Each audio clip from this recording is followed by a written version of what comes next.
That was like your drug of choice. Yeah. Oh, okay. yeah. Oh, yeah. I could make the most money off of it. Yeah. So, well, I mean, I bonded you for felony possession of meth, right? Yeah. So that charge is just straight across the board: manufacture, delivery, sale, or possession of meth. So you actually did sell too. Yeah. Okay. Yeah, I did. That's how I made my money. Mm. I realized that there was money in it, Mm. and I don't like to steal. I didn't even like when I was sober. I would never I had never stolen from anybody. Mm. And then I get high, and here I am. I've stole 2 cars. A wallet. Yeah, a wallet. I stole drugs. I stole money. And that wasn't who I was. Mm. Oh, well, that was the drugs, yeah, for sure. like for sure. You needed your next high. Exactly. You needed to get it somehow. So exactly. You did that. What was the most money you made in a week selling? The most money that I made in a week was probably, I could easily, depends on the day and who was buying, but I could have easily cleared $2 to $3 grand in a day. A day. A day. So if you remember, what was the most money you made in a week? In a week, well, I gave my mom $6,000 in a week's time frame. Did she ask you where you got the money, or she knew? Oh, she knew. Yeah, she knew. Yeah, she knew.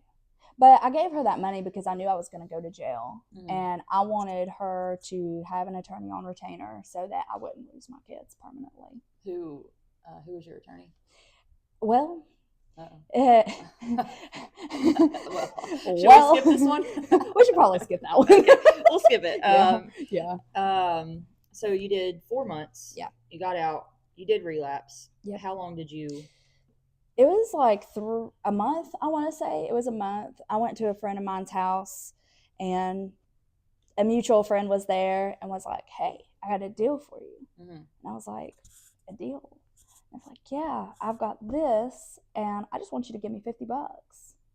And I was like, I had to really sit and think on it, because the night that I got out of jail, I had nowhere to go. And I was in Monroe County. So I went to the dope house and went from that dope house to a different dope house.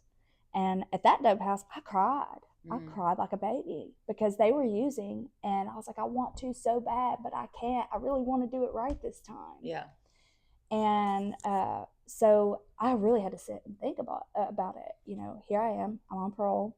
They had already threatened to violate me because Loudoun County didn't tell them that I'd been transferred to Monroe County.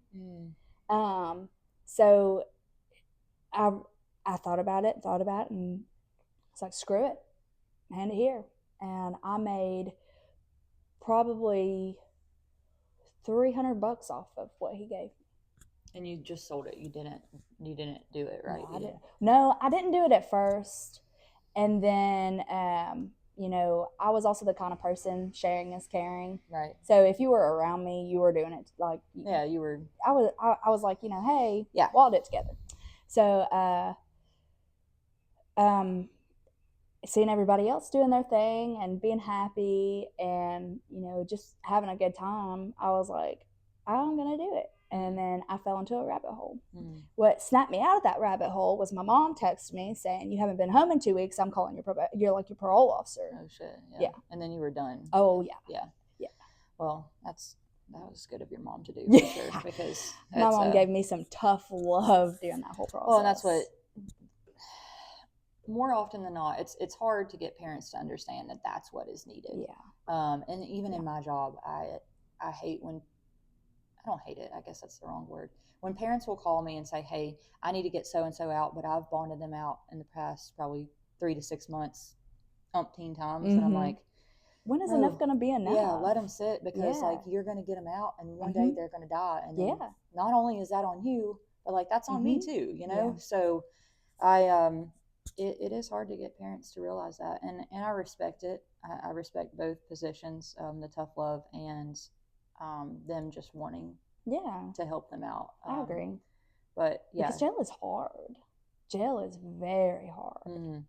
Like I would not do, like, if I do everything in my absolute power to stay away from any circumstance whatsoever that would make me go to jail. Yeah, I know, like Miss Court. Yeah, Yeah. I know. Or, you know, hang out with people that I know still use, or, you Do know, you see people that you know still use on occasion, like just acquaintance no, or no. good, And really, I don't even talk to many people that I used to hang out with either. good, I do on occasion, just to be like, hey, I hope you get sober one all right, day. yeah, yeah, I, yeah, I hope that you find whatever drive that it takes mm-hmm. for you to get sober. Yeah. Because for me, it was, I don't want to go to prison. Mm-hmm. I don't want to go to prison. Who wants to go to prison? Right. Who wants to sit in jail? Because when you're in jail, they don't care. Mm-hmm. They don't care that you're withdrawing. They don't care that you have your life to go through. They're there to do a job and go home. Yeah, and respectfully so. Yeah, I mean, exactly. they have so many people that they deal with Yeah, that it's give them hard to focus on one right. person. Yeah. That well, I'm sober. I'm gonna be sober. Yeah. You're never gonna see me again. Yeah. And then 2 weeks later, they're right back. Yeah, and I'll admit I was one of those people. Like, yeah. the first time I went to jail was for felony aiding and abetting. Yeah. And that I said those exact words. Oh, you'll never see me again. Mm-hmm. And sure enough, a couple months later, there I was again, mm-hmm. and again and again, and it was a repeating cycle until I had had enough. Mm-hmm. When I had had enough is when I was like, and then violating parole.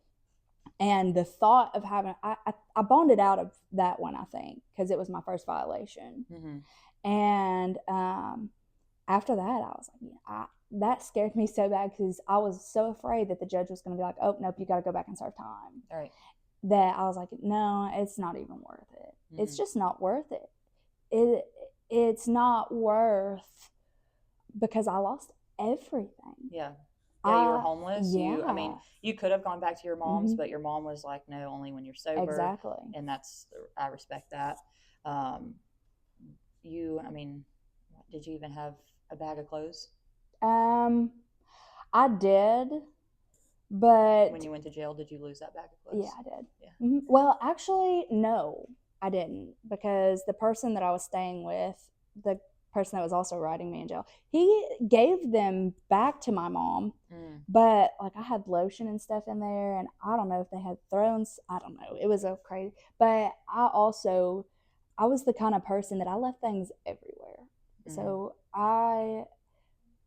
well, you were a couch surfer. Yeah. A dope house surfer, mm-hmm. so to speak. Yeah. So that's one way to look at it. I mean, no offense by saying that. It's just how it is, right? It is. So what was the craziest thing that you remember that you ever did to get high? The craziest thing that I ever did to get high would have been, oh Lord, stealing a vehicle. Yeah. And that's the one in Monroe that you stole, right? Actually, it was the second one that I stole. No. I never got in trouble for that one, because... So don't leave your keys in your car. That's what we're getting at on this one. Lock your car. Which I do, strangely enough.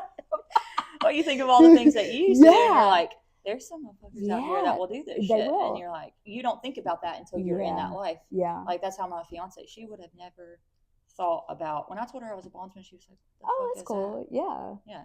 And then you like get down to like the nitty gritty of it, and it's wild. Mm-hmm. It'll blow your mind, the things that you see and you hear. Yeah. The craziest thing that I did to get high, I stole a car. So you stole the car. Did you try to like sell the car, or what? You stole the car just to get to the dope house? Well, I stole the car because of a really sticky situation that I had myself put in. Mm-hmm. I trusted somebody that I shouldn't have trusted. And, I was like, oh, I'm gone, done. And so I just used his vehicle to go everywhere and do what I wanted to do. Mm-hmm. And so I got a front and just started selling and used his car for about like a week and a half. And then we met up to talk about the situation, because I did think of him as my friend and wanted to know why that situation happened, and it escalated quick. Did you ever screw your dealers over, like when they would front you? No. No? No. Because you always needed them, huh? Yeah.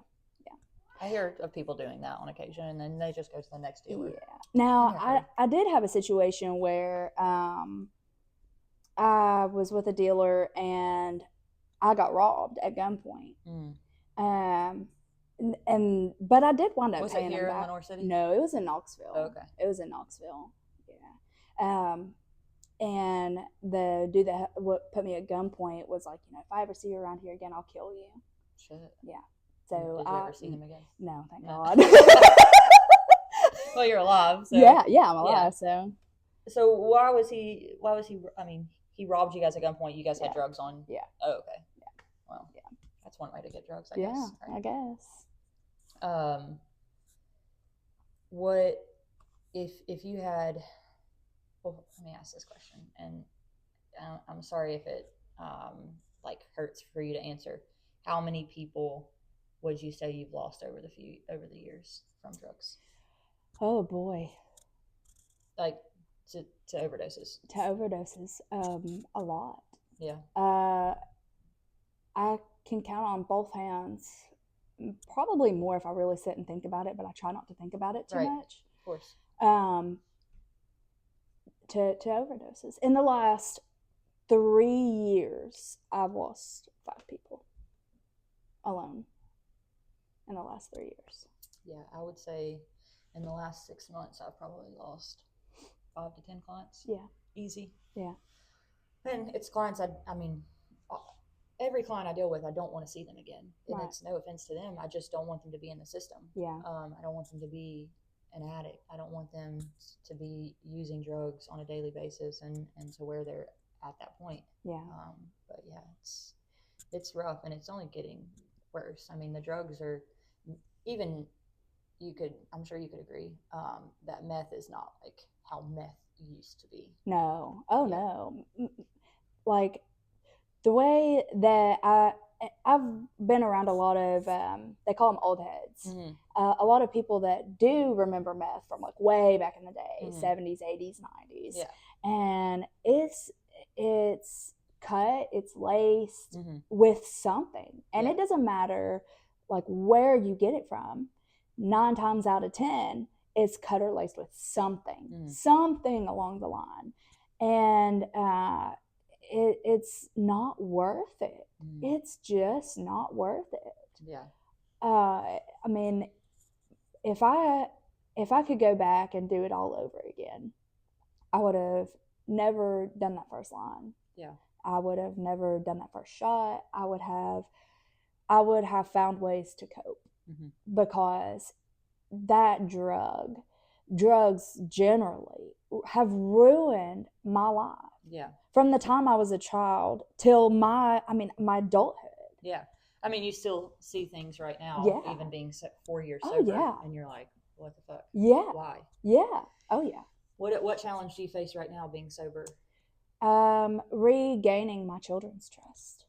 Because... And that's why you go to therapy. Oh, yeah. Oh, yeah. Because my son... I mean, he'll be 11 next month, and he remembers me leaving, and he doesn't understand why, and I don't feel like he's at an age to understand why. Yeah. He's got a few more years before he can see it for what it is. I agree. But, the best way that I can explain it to him is that I left because I couldn't take the pain, and I couldn't take the feelings that I was feeling, and I mean, he knows what drugs are. Right. He knows that they're bad. Yeah. So the drugs that I took, they took that all away from me. And I didn't want him to see the things that I had seen growing up. I didn't want him to see me that way. Because, I mean, for anybody that doesn't know, when you do drugs, if you're on an upper, you don't sleep, you don't eat, you're paranoid, you hear things, you see things. And that's a terrifying thing for a child to have to go through. Yeah, they're just watching you pace back and forth, and it's they're like, what the fuck? Yeah, and they don't understand. Yeah. So now I deal with the consequences of those actions, because when I asked my son, hey, I would love for you to stay the night sometime, he doesn't want to. He doesn't want to. It took a few times of them just being alone with me for them to feel a little comfortable just being alone with me. And I didn't realize when I was in active addiction the effect that it would have on my kids, right, until I had to actually sit down and deal with those consequences. Yeah, that's rough. I do hate it for your kids, but they'll get there. Oh, I mean, yeah. they're not, like you said, they're not at the age where they fully even understand why you would have chosen that. Yeah. But eventually they will. And I hope it's not for the reasons of them having to feel the same way. Right. If you had one piece of advice to give to anyone that's still struggling with their addiction, what would it be? Reach out, because I may not have went to rehab, and I never went to NA meetings, AA meetings. I pretty much did it on my own. But if you don't want to be another statistic, if you don't want to stop doing the things that you love in life, I mean, there's two ways that it's going to go, and it's never a matter of if, it's a matter of when. Right. Absolutely. You're either going to wind up in prison or you're going to wind up dead. Yeah. And I don't want to see that for anybody that I know that are still using, that I care about, because we're all people. We are all people at the end of the day. Yeah. And I can understand being lonely and feeling alone. I can understand wanting to numb that pain and forget everything, but there are better ways to do it. Yeah, absolutely. There are better ways that are healthy, that will help you process how you're feeling. And I really hope that, someday the people that I know and love that are still using do find, themselves enough to say, I want to do better. Yeah, I agree. There are still tons that are struggling, that I've dealt with from day one, and you are one of the ones that I am very happy to see get sober. And kudos to you doing it on your own. I mean, that's no easy task at all. It's not, but it's easier than having to look over my shoulder all the time. Right. I don't have to be waiting for you to come get me. Yeah, or you don't have to wonder what drug you're going to shoot up and if it's going to take you out. Kill me. Yeah.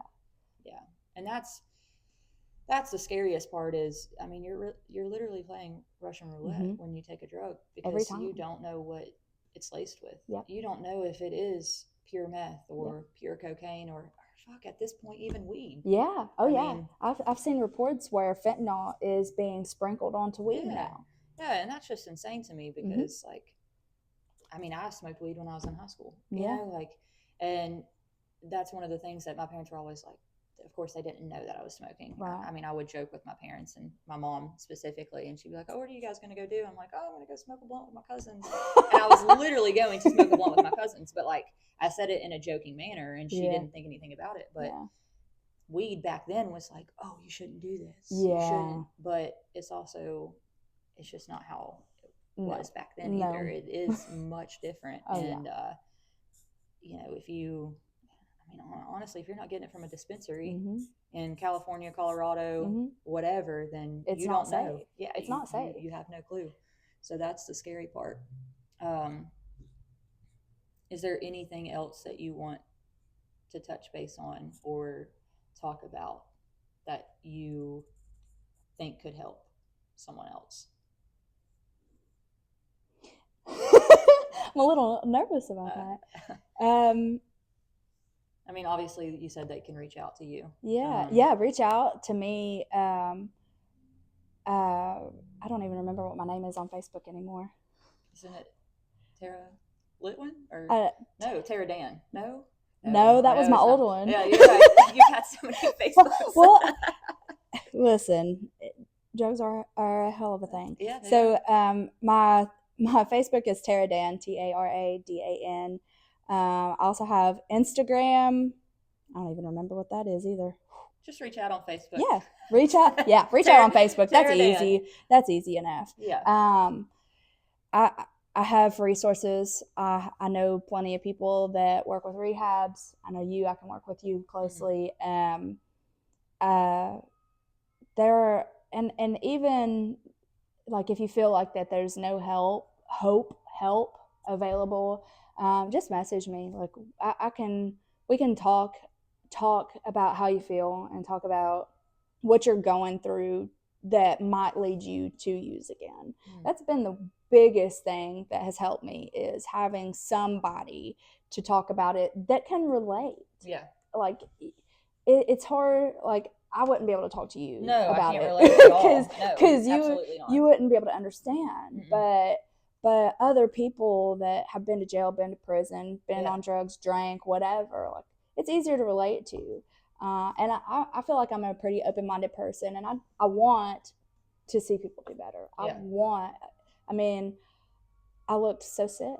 Yeah, that's the only thing that I can think about. Like when I think about drugs and everything, I looked so sick, and I don't like seeing other people look like that, because like regardless, healthy is better for you. It's better for your kids. It's better for your mom, your dad, because when you use, you might be the one using, but everybody else around you is suffering. Yeah, everybody's affected by your using of drugs, for sure. Yeah, and I mean, even if it can be considered a mental disease, you know, there are ways. Yeah. There are ways to get out. And for anybody that, you know, might say, oh, well, you don't know what I've been through a lot. Yeah. Everybody has a different story. Oh yeah. So there's no, you're not taking away from their story by no means. I'm not taking away from their story. I mean, everyone has a story and everybody copes with things differently, but you also have to find healthy ways to cope, just like you said. So finding that is the important thing. Recognizing your triggers and staying away from those triggers. I mean, absolutely. Even if you do have to sit at home on a Friday night alone because you can't go out to a bar and have one drink because you're going to see someone that you know has drugs in their car. Yeah. So I can't tell you how many times I've sat in the car and cried.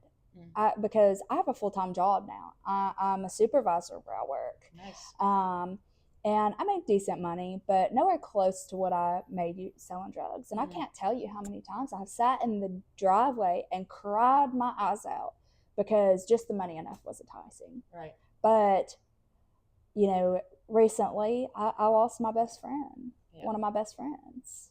And that alone is a constant reminder. Like that could be me many times. Or you're selling to somebody. Yeah, and that could be them. Yeah, and I mean that almost happened to me one time. And you would have been hit. Yeah, why I didn't stop then? I couldn't tell you. I was too far gone. Yeah. But now the thought of that, there's no way. Yeah, you definitely don't want to be on that other end of selling something to someone. Yeah. And you don't know that it's pure whatever you're selling, and then somebody winds up dead. They're dead. That's on your conscience for the rest of your life. Yep. Their blood is on your hands for sure.